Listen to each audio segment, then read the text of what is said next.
Kẹ̀lẹ́kẹ̀ la bá wọlé lónìí pentatonic scale lánàá. AlujoHymn fusion with Segun Oluwayomi episode 227 and episode 29 on Orisun. Episode 227 on all our social media platforms. Facebook Segun Oluwayomi, TikTok at Segun Oluwayomi, Instagram at Segun_Oluwayomi, YouTube Segun Oluwayomi TV. Olúwa o ṣé o, gbẹ̀ngà padà sí kinní yẹn.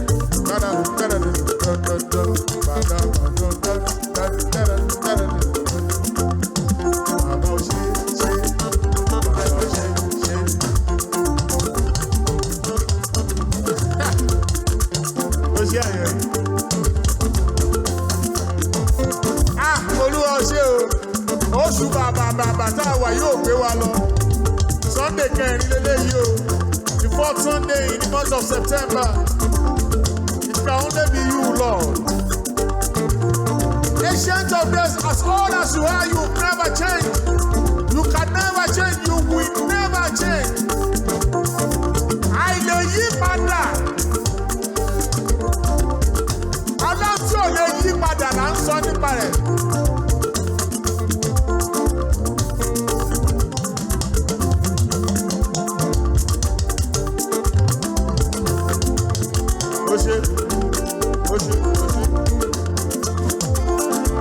Àìlè yí padà. Ẹ máa ṣe. Àbẹ̀ ṣe. Àbẹ̀ ṣe.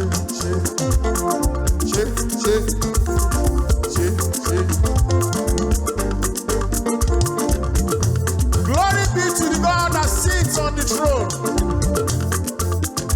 Ọlọ́run tó jókòó lórí ìtẹ́ tó fi lé ayé ṣe àpótí ìtìsẹ̀.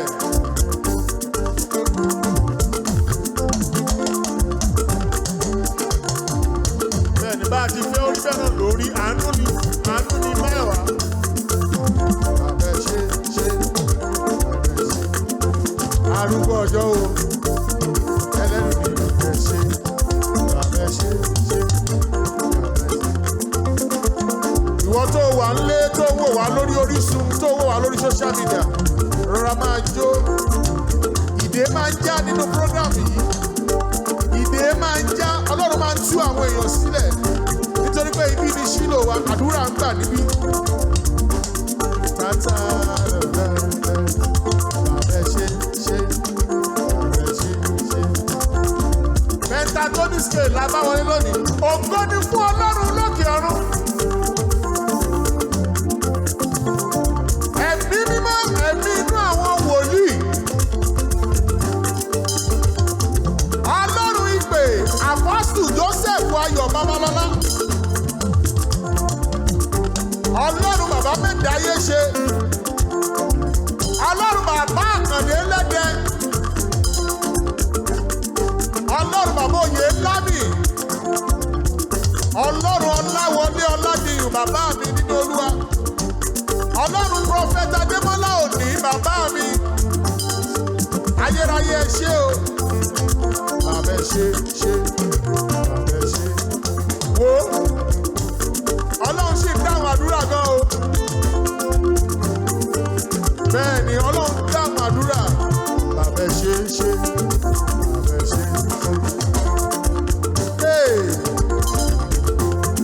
Arúgbó ajá mi tí lù kára bí ajere, òrọ́mọ níṣẹ́ fàyà tí ẹlẹ́bùrú ìkẹ́ bàbá dàgbà má pàrọ̀ òye.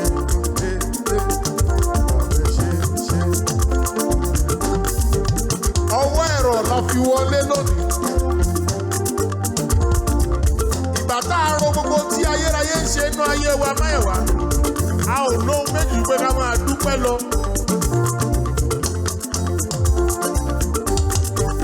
Ẹni mímọ́ Ísírẹ́lì ẹ máa ṣe. Abẹ́túlù kára wọn bí ajere, òrọ́mọ níṣẹ́ fàyà tí o. Olúwa, à ń lọ máa bá wa lọ. Ayérayé máa bá wa lọ. Alpha Omega síwájú wa kẹ́yìn wa. Mo fi ẹ̀yìn mi ti àgbélébù. Mo wá ti ẹnu mi mọ́ ẹ̀jẹ̀. Kristi, ẹ̀jẹ̀ ètùtù ìmùlẹ̀ àgbà tí a ta sílẹ̀ lórí òkè Calvary. Nítorí pé gbogbo agbára láyé àti lọ́run wà lọ́wọ́ Ọlọ́run alààyè tó jẹ́ arúgbó ọjọ́. Gbogbo agbára tí a wá nú Kristi tí a kò rí. Gbogbo agbára tí a wá nú Kristi tí a kò rí. Tó wà ní gúúsù, ní ìwọ̀ oòrùn, ní ìlà oòrùn, ní àríwá, ní agbede méjì ọ̀run òun ayé. Agbára tí ò lè dúró de orúkọ Jésù. Tó lè fẹ́ gbé ogun tiwa. Tó lè fẹ́ gbógun ti àwọn tó ń gbọ́ wa lé. Any power that cannot stand that name that is far above every other name of Jesus Christ. That might want to wage war against us. He suffered no man to do us wrong. He reproved kings for our sake, saying, touch not my anointed and do my prophet no harm. Today will be prophetic. Kò sí lọ́wọ́ oṣó, kò sí lọ́wọ́ ajẹ́ o. Gbogbo agbára gbogbo, Jésù lọ́wọ́ rẹ̀ ló wà.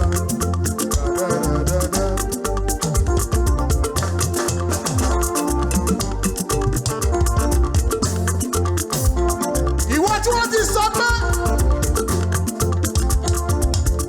ayọ̀ ayérayé ní àwọn kan wà tí wọ́n fi ogun àdàbí àyàfi bájà ó lóun máa tú wọn sílẹ̀ lórí Ọlọ́run ti ṣe rí lórí ètò yìí. Gbogbo ẹ̀yin ọkùnrin tí wọ́n ti fi ojú ara bà láyé jẹ́. Gbogbo ẹ̀yin ọkùnrin tí ẹ ti tàsé àgẹ̀rẹ̀ lọ síbi tó yẹ kẹ́ ẹ lọ tẹ́ níyàwó lé. Ọlọ́run fẹ́ tú yín sílẹ̀ lónìí. Ìyà ti jẹ yín gan, ṣùgbọ́n àánú Ọlọ́run sọ̀rọ̀.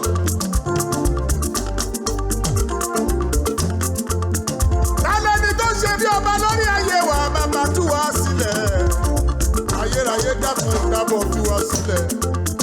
Gbogbo ẹni tó ṣe bí ọba lórí ayé ẹ nítorí ẹ̀ṣẹ̀ tó mọ̀ọ́mọ̀ dá, àbẹ̀yí tó mọ̀ọ́mọ̀ dá, àbẹ̀yí tó tẹ̀sí àgẹ̀rẹ̀ wọ̀, nítorí pé o ti ronú pìwàdà tó ti tọrọ dáríjì ẹ̀ṣẹ̀, Ọlọ́run á tú ẹ sílẹ̀ lónìí. Today will be prophetic. Ẹ̀mí àwọn wòlíì ẹ mà ṣe. Ẹ̀yin ọkùnrin tẹ́ ń ṣàgbèrè, àánú yín ṣe mí. Ayọ̀, ayérayé ní ọkùnrin kan lọ fi àyà lu àyà pẹ̀lú obìnrin kan. Ó wá fi ìfàyà lu àyà, ó fi ń bá a jà. Ogun dẹ̀ ti já ẹnìyẹn gan, ogun ti já jìnà. Olórí ọ̀fẹ́ máa tú ẹ sílẹ̀ lónìí. Ẹ̀mí mímọ́, ẹ̀mí àwọn wòlíì, ò ń gbọ́ mi. Bọ́lá hàn, ò ń gbọ́ mi báyìí. Ogun àdàbí àti àyàfi tó bá ẹ jà. Àdàbí tó bá fi àyà lu àyà mi. Àdàbí tó àbájọ láṣọṣepọ̀. Nítorí pé ìyà ti jẹ́ dáadáa. Ó dẹ̀ ti ronúpìwàdà. Ọlọ́run ìpè àpọ́sù Joseph Ayọ̀ Babalọ́lá máa tú ẹ sílẹ̀ lónìí. Ayérayé ẹ̀mí mímọ́, ẹ̀mí àwọn wòlíì ẹ mà ṣe.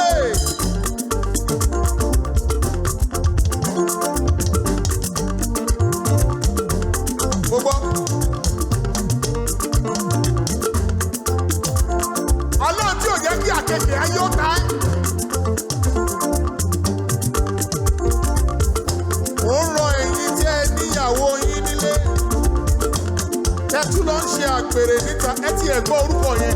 Agba èrè, gbogbo èrè tó kó jọ. Abẹ́ ṣe. Ọlọ́run tú àṣírí òkùnkùn báyìí. Bọ́lá hàn.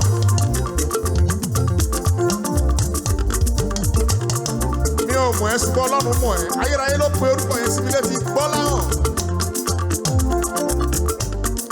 Ẹnikẹ́ni tó bá dẹrù ọ̀rọ̀ ni ó forí ara rẹ̀ ké. Torí Olúwa ni ìwọ bá dúró.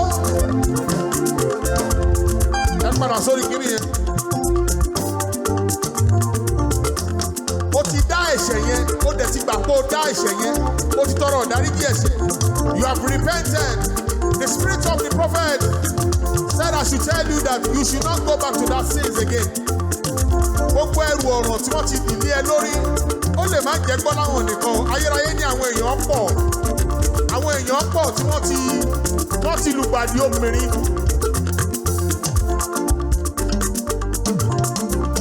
Rótẹ̀jẹ̀ rẹ, alágbára. Rótẹ̀jẹ̀ rẹ, Jésù ọba. Ọba mímọ́ gbà wá lọ́wọ́ òògùn ẹ̀jẹ̀. Tẹ̀jẹ̀ rẹ ní kóró. Ayérayé máa ṣe é lónìí.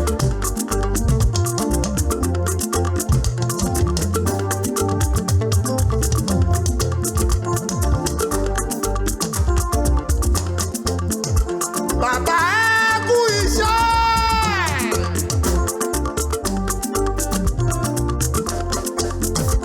Jésù ẹ kú iṣẹ́ o. Ọlọ́run àgbàlagbà. Ọba dání má gbàgbé ẹni. Ẹ kú iṣẹ́.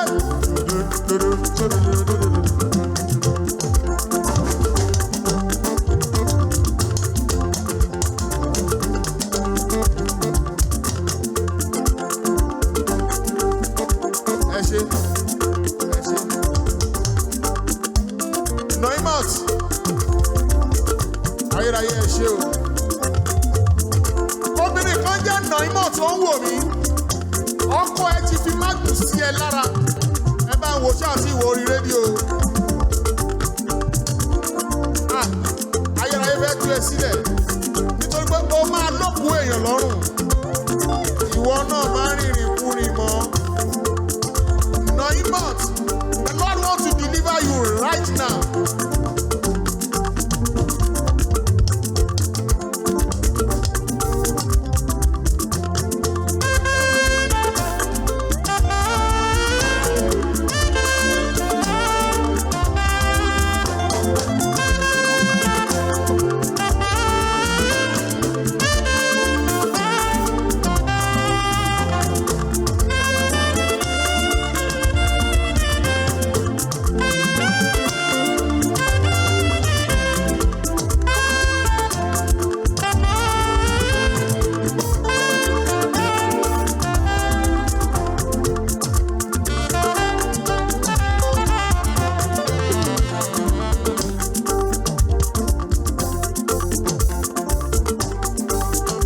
Olúwa ṣe ẹ jẹ́ ọ̀rọ̀ wa lẹ̀ díẹ̀. Èmi ò ní kéèyàn má gba ọmọ ọ̀dọ̀. Àwọn kan ti gba ọmọ ọ̀dọ̀ tó fi fa ogun wọnú ayé wọn. Arúgbó ọjọ́ sọ fún mi nísìnyí báyìí pé ọmọ ọ̀dọ̀ kan wà ní ilé kan báyìí tàbí ò fẹ́ dárúkọ ilé yẹn. Ó ti gbàbọ̀dè fún ilé yẹn.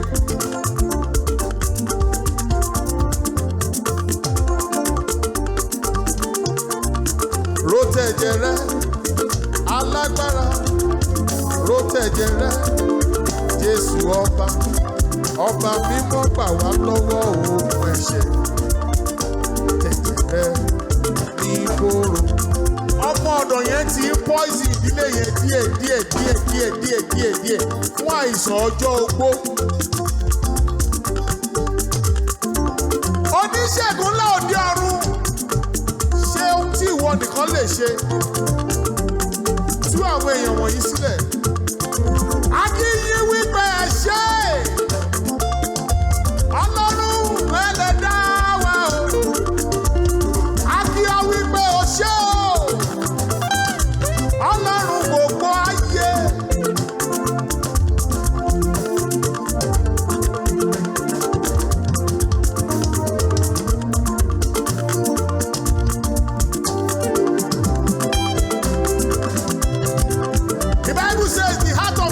Desperately wicked, who can know it? Ọkàn ọmọ ènìyàn burú já ìka ló lè mọ̀.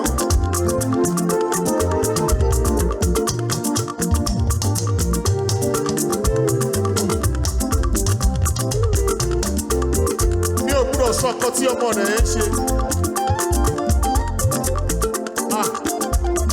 Olúwa tú ìdílé sílẹ̀, ẹ̀yin lẹ tú àṣírí òkùnkùn Olúwa. Sórí ogun tí Ọlọ́run bá ti tú àṣírí ẹ̀, ó ti tú wọn sílẹ̀. Olúwa ẹ ṣé. Ayérayé ní ká dúpẹ́ pé ó ti tú wọn sílẹ̀. Ó ọmọbìnrin yẹn ti ń ṣe mọ́ oúnjẹ fún wọn àìsàn ọjọ́ ogbó ló mú. Olúwa ṣé o. Olúwa ṣé o. Olúwa ṣé o.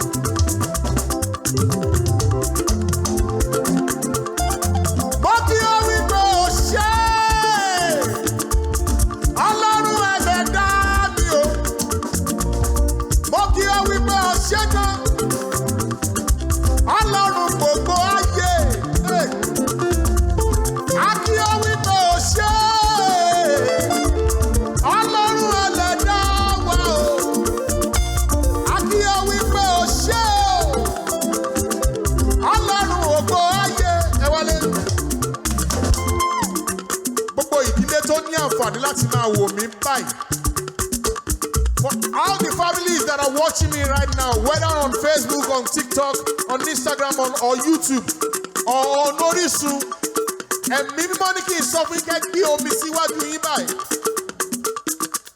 Bẹ́ẹ̀ni, Ọlọ́run ìpè Apostle Joseph Ayọ̀ Babalọ́lá, ó ní kí n sọ fún kẹ́ gbé omi síwájú. If it is bottled water, if it is a cup of water, just hold water. Agbára Ọlọ́run pọ̀, agbára Ọlọ́run pọ̀, ó lànà sórí òkun, owó di Jẹ́ríkò. Agbára Ọlọ́run pọ̀, agbára Ọlọ́run pọ̀, ó lànà sórí òkun, owó di Jẹ́ríkò. Agbára Ọlọ́run pọ̀, agbára Ọlọ́run pọ̀, ó lànà sórí òkun, owó di Jẹ́ríkò. Ọlọ́run bàbá lọ́la o, mo ṣe bá. Ọlọ́run bàbá jíde o, mo ṣe bá. Mo ṣe bá torí pé ẹ gbọ́ àdúrà. Ọlọ́run bàbá lọ́la o, mo ṣe bá. Ọlọ́run bàbá lọ́la o, mo ṣe bá. Mo ṣe bá torí pé ó gbọ́ àdúrà. Mo fara mọ́ Ọlọ́run bàbá lọ́la. Ẹjọ́ wọ wọ́rọ̀. Mo fara mọ́ Ọlọ́run àpọ́stélì. Ọ̀nà iye yíyẹ mi ò mo fara mọ́ Ọlọ́run bàbá lọ́la. Ayọ̀, ẹ̀mí mímọ́ ní ọmọ ọ̀dọ̀ yẹn ti ń bínú, ó mọ̀ pé àṣírí ti tú. Àfaramọ́ Ọlọ́run bàbá lọ́la. Àfaramọ́ Ọlọ́run àpọ́stélì. Ọ̀nà iye yíyẹ wẹ́ o. Àfaramọ́ Ọlọ́run bàbá lọ́la. Ìyèrè o, omi iye, ìyèrè o.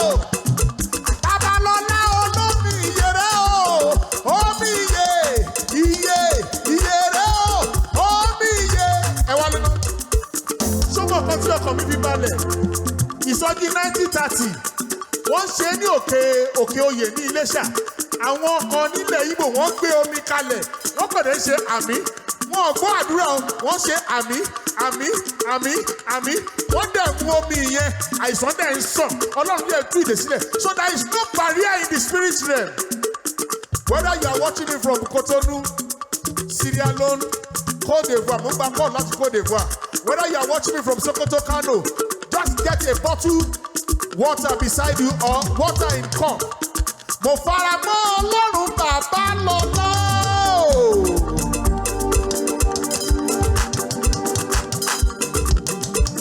Mo fara mọ́ Ọlọ́run àpọ́stélì. Ọ̀nà iye yíyẹ mi ò mo fara mọ́ Ọlọ́run bàbá lọ́la. A fẹ́ rí ọ Ọlọ́run bàbá lọ́la. Lọ́wọ́ agbára rẹ̀ kò wá ṣiṣẹ́ ìyanu. A fẹ́ rí ọ Ọlọ́run àwọn apọ́stélì o. Ẹ̀yin àgbààgbà ọ̀run o, ẹ dìde. A fẹ́ rí ọ Ọlọ́run bàbá lọ́la. Lọ́wọ́ agbára rẹ̀ kò wá ṣiṣẹ́ ìyanu. A fẹ́ rí ọ Ọlọ́run àwọn apọ́stélì o. Ẹ̀yin àgbààgbà ọ̀run o, ẹ dìde. Ẹ̀yin àgbààgbà ọ̀run o, ẹ dìde o.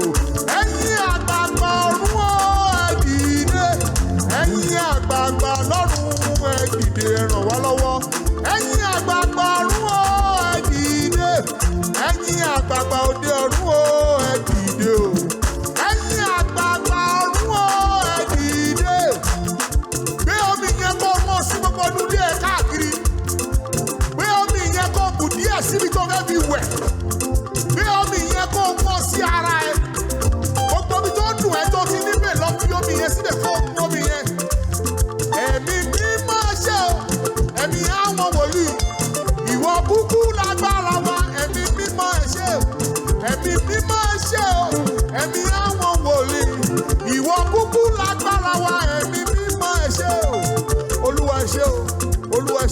àṣírí òkùnkùn tẹ́ ẹ tú Olúwa ẹ ṣé. Ó láwọn ọ̀rọ̀ kan tí mi ò lè sọ síta Olúwa ẹ ṣé, Olúwa ẹ ṣé. Lord, we thank you for the way you started with us today. Olúwa ẹ ṣé o, Olúwa ẹ ṣé o, Olúwa ẹ ṣé o. Gbogbo ohun tí Ọlọ́run ti ṣe lónìí èṣù ẹ̀ṣẹ̀ ò ní dá padà. Ìwọ náà má padà sínú ẹ̀ṣẹ̀ mọ́ o. Noimot, Bọ́láhàn àti gbogbo àwọn tẹ́ ń ṣe gbogbo ẹ̀yin tẹ́ ń ṣe àgbèrè ẹ má padà síbẹ̀ mọ́ o. Ayérayé ti tú yín sílẹ̀. Olúwa ẹ ṣé o. Ẹ ṣé ibi tẹ́ ti bẹ̀rẹ̀.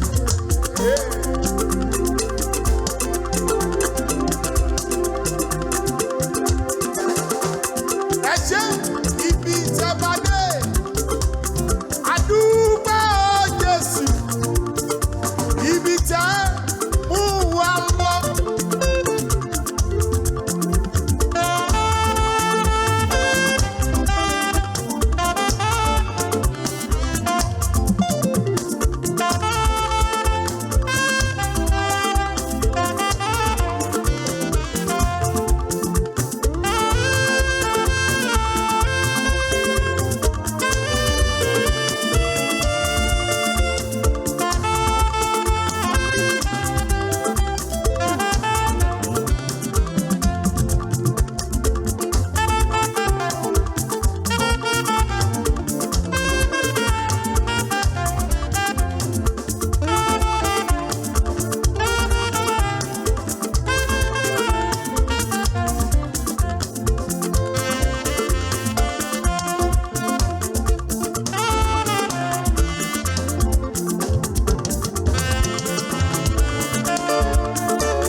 Dr. AlujoHymn Shomide. Èmi náà máa dúpẹ́ lójoojúmọ́. Thank you so much. God bless you, sir. You've been playing the role of father in my life and my ministry. God bless you, sir. Ẹ ṣé mo dúpẹ́ gan-an, ẹ ṣé o. Ẹ káàbọ̀ sórí AlujoHymn Fusion with Segun Oluwayomi. Àánú lèmi àti ẹjọ́ rí gbà lónìí. A ti tún dé lónìí o. Ọ̀sẹ̀ tó kọjá ló ti gbóhùn mi last, mo ti tún dé lónìí. Mo ti dé. Báwo ni ṣayérayé ń ṣe? Ṣayérayé ń ṣe bóun bó ń ṣe. Púpọ̀ òun sùn òun jí lásán, ó tó kó máa yin Ọlọ́run lógo. Àwọn kan tẹ́jọ́ sùn lánàá wọn ò jí láàárọ̀ yìí o. Àwọn kan tiẹ̀ jí láàárọ̀ yìí wọn ò dalẹ́. Bẹ́ẹ̀ ni àwọn kan ò dalẹ́ tó 8 láwà yìí, àwọn kan ò dalẹ́. Ṣùgbọ́n ìwọ dalẹ́ ó tẹ̀ tún máa dọ̀la. Wàá tún rọ́dún tó bọ̀, wàá tún ṣọdún mọ́dún, wàá ṣayọ̀ máyọ̀. Bí ọwọ́ méjèèjì sókè kò ní Jésù ó ṣe o. Olúwa ẹ ṣé, Olúwa ẹ ṣé, Olúwa ẹ ṣé. Kí ló ṣẹlẹ̀ lórí rédíò? Adéjúìgbé Stephen fi ìyìn fún Jésù olùràpadà.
gbogbo àwọn ìjọ mímọ́ tó ń ṣe ìkórè lọ́wọ́ olùjọ mímọ́ á gbè wá o. Hallelujah. Hallelujah. Hallelujah. Jésù fẹ́ràn mi. Mo jẹ́ kọ́ tiẹ̀ fọwọ́ sọ̀yà. Hallelujah. Hallelujah. Hallelujah. Hallelujah o. Jésù fẹ́ràn mi. Ẹ wálé. Sórí bó ṣe ń gbọ́ mi lórí rédíò yẹn wá bá mi lórí Facebook Segun Oluwayomi. Lórí TikTok @Segun Oluwayomi. Lórí Instagram @Segun_Oluwayomi. Lọ subscribe sí YouTube wa wàá rí wa ń bẹ̀ báyìí. Segun Oluwayomi TV. Ayérayé ló ń ṣe kì í ṣe àwa kan ń so tọ́lọ́run lọ́wọ́ ní àbígbéga a kàn ń fọ́n fèrè à ń tajà à ń lùlù à ń tẹ keyboard. Àánú ló ṣe yìí àwa kọ́ o. Kí ló ṣẹlẹ̀ lórí rédíò? Ẹni Zainab Zubar dámúso sí bàbá bẹ́ẹ̀ ni ẹja jó.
ọ̀sẹ̀ kẹrin náà wà ní oṣù September.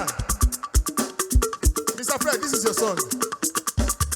Mo fọwọ́ sọ̀yà lórúkọ Jésù, ayọ̀lẹ̀mí yóò fi ná ọdún yìí já.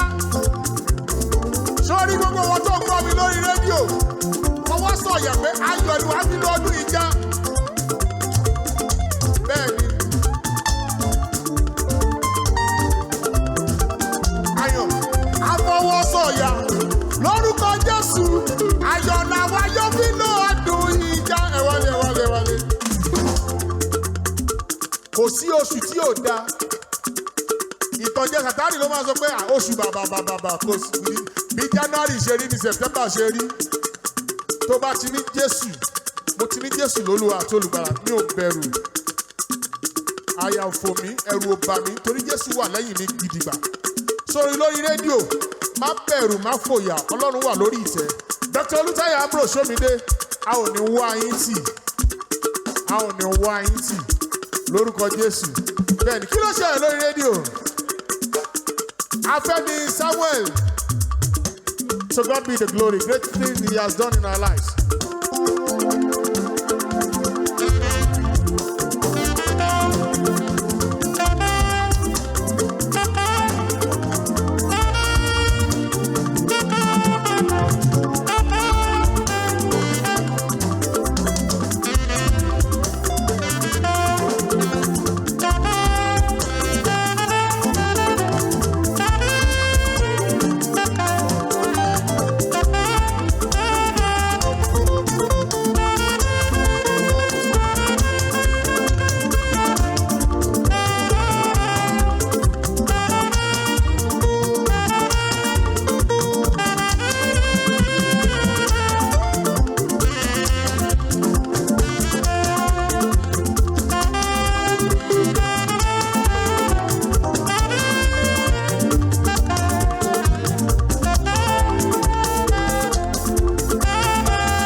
Ọlọ́run wà Olúṣẹ́gun. Ìgbàgbọ́ mi dúró lórí ẹ̀jẹ̀ Jésù Kristi.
Parí Ọlọ́run máa dáhùn.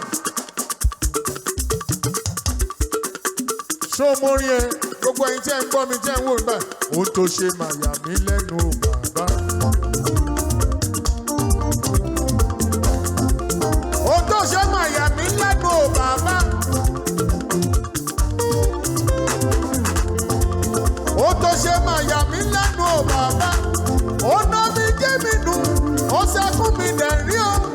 Ohun tó ṣe máa yà mí lẹ́nu o bàbá. Ohun tó ṣe máa gbà fìlà lórí mi o bàbá. Ó ṣe gbéga. Ohun tó ṣe máa yà mí lẹ́nu o bàbá. Ó ná mi gé mi nù, ó ṣẹ́kún mi dẹ̀ rí o. Ohun tó ṣe máa yà mí lẹ́nu o bàbá.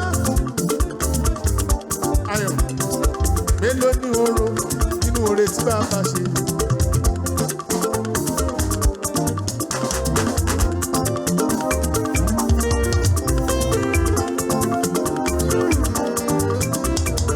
Mélòó ni ìwòrò nínú oore tí bàbá ṣe.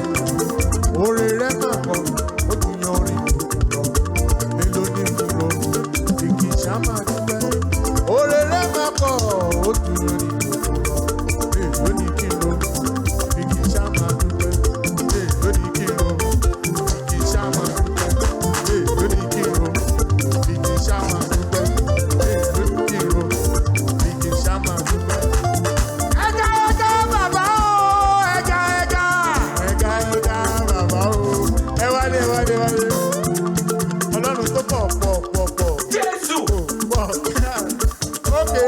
Kí ló ṣẹlẹ̀ lórí rédíò? Kí lẹ pé? Òkú Máyọ̀dé. Akọjá mi olùgbàlà kì í ṣe orin àkúnlẹ̀kọ o.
yọ̀.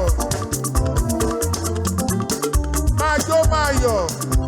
Ọ̀sẹ̀ kẹrin láwàá nù September. Ó kù ọ̀sẹ̀ kan kí oṣù yóò fi parí. Olúwa ṣe o.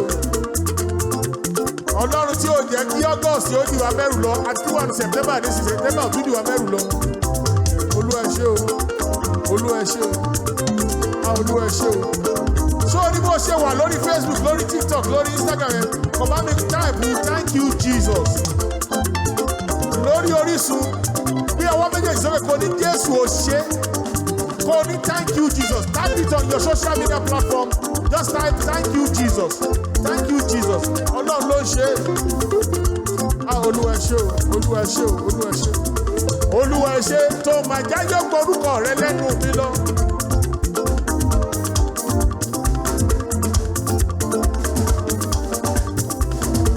Olúwa ṣe tó máa jáyọ̀ sọ mí ní dàkúdà. Olúwa ṣe o tó máa jáyọ̀ gba láfíà mi lọ. Olúwa ṣe ó máa jáyọ̀ gbórúkọ rẹ lẹ́nu mi lọ. Ẹ̀mí mímọ́. Olúwa ṣe o tó máa jáyọ̀ sọ mí ní dàkúdà. Olúwa ṣe o tó máa jáyọ̀ gba láfíà mi lọ.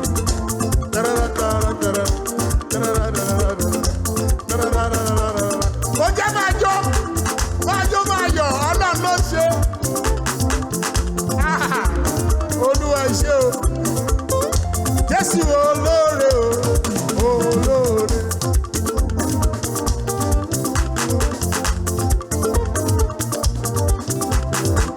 Ó kú nítorí mi o, olóore. Ó jìyà nítorí mi o, ẹ wá bá mi lọ́rọ̀ ìròyìn. Ẹ wálé. Olúwa ṣe o. Tó kú fún mi lórí igi àgbélébù. Nínú ọ̀sẹ̀ yìí,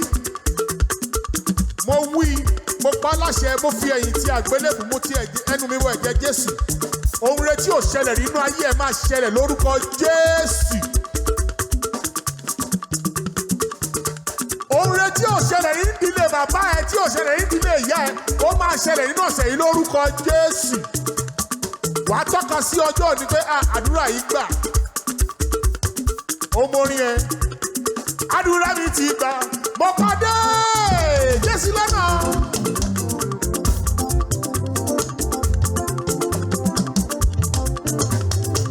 Àdúrà mi ti gbà, pàdé Jésù lọ́nà.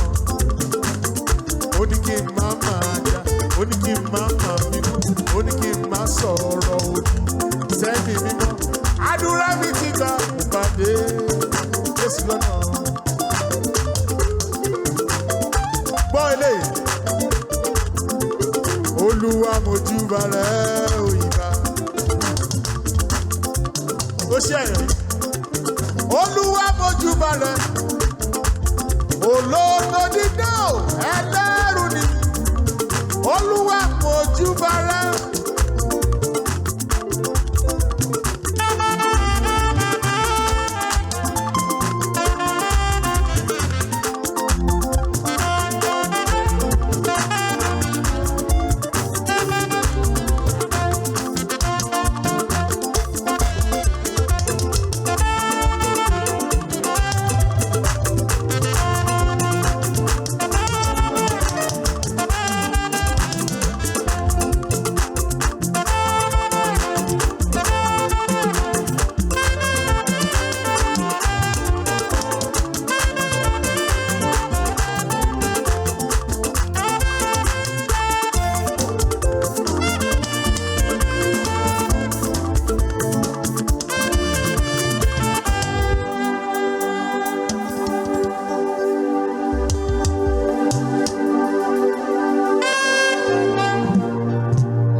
Dá ọpẹ́ padà sọ́dọ̀ ẹni tó lọ́pẹ́. Àwa wá dá ọpẹ́ padà sọ́dọ̀ ẹni tó lọ́pẹ́. us today. See you next week by God's grace. Amaria lọ́sẹ̀ tó ń bọ̀ lórúkọ Jésù. Last Sunday in the month of September. I want to see you there. Ẹ ṣé o. Ó dàbọ̀.